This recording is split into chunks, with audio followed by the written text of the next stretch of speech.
around the pole. God only knows. He was always cold in this land of gold, but it seemed to hold him in a spell, and he'd often say in his homely way that he'd rather be in hell. It was Christmas Day.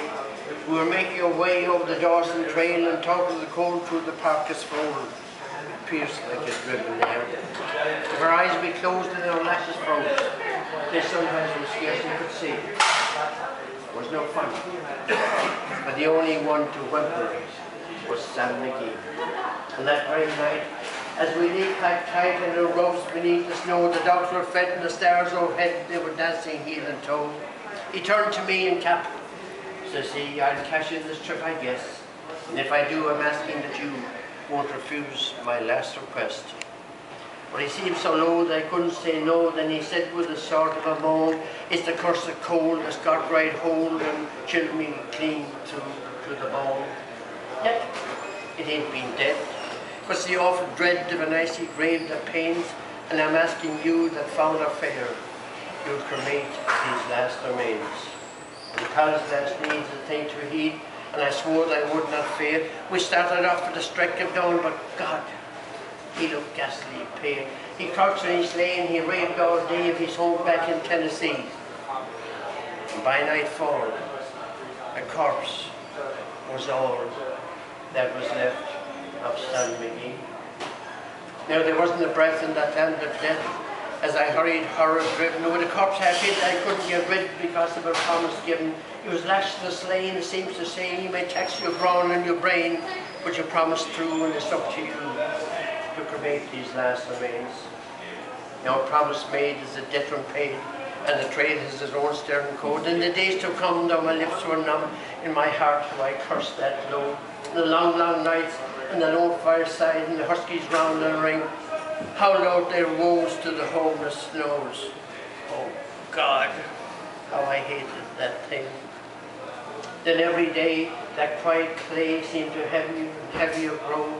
But on I went, though the dogs were spent and the grub was getting low.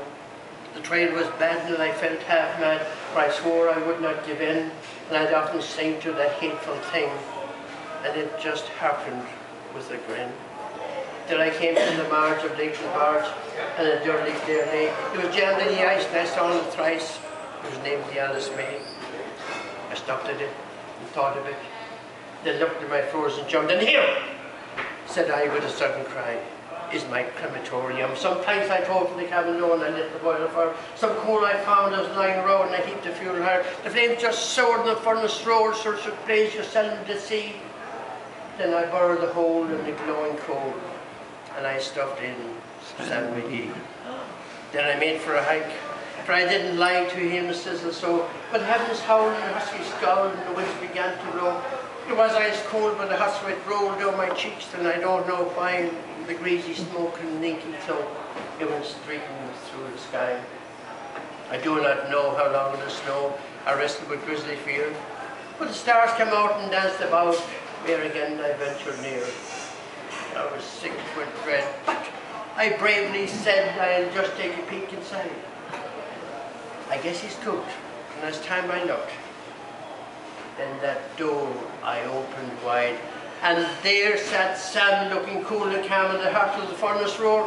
He wore a smile, you could see in mine. He said, please close that door, I'm warm in here and I greatly fear you'll let in the cold and the storm. Since I left country down in Tennessee, this is the first time I've been warm. There are strange things done beneath the midnight sun by those men who mine for gold. And the Arctic trails with their secret tales that would make your blood run cold. The northern lights have seen queer sights, but the queerest they ever did see was that night on the marge of Lake Lebarge, I cremated Sam McGee.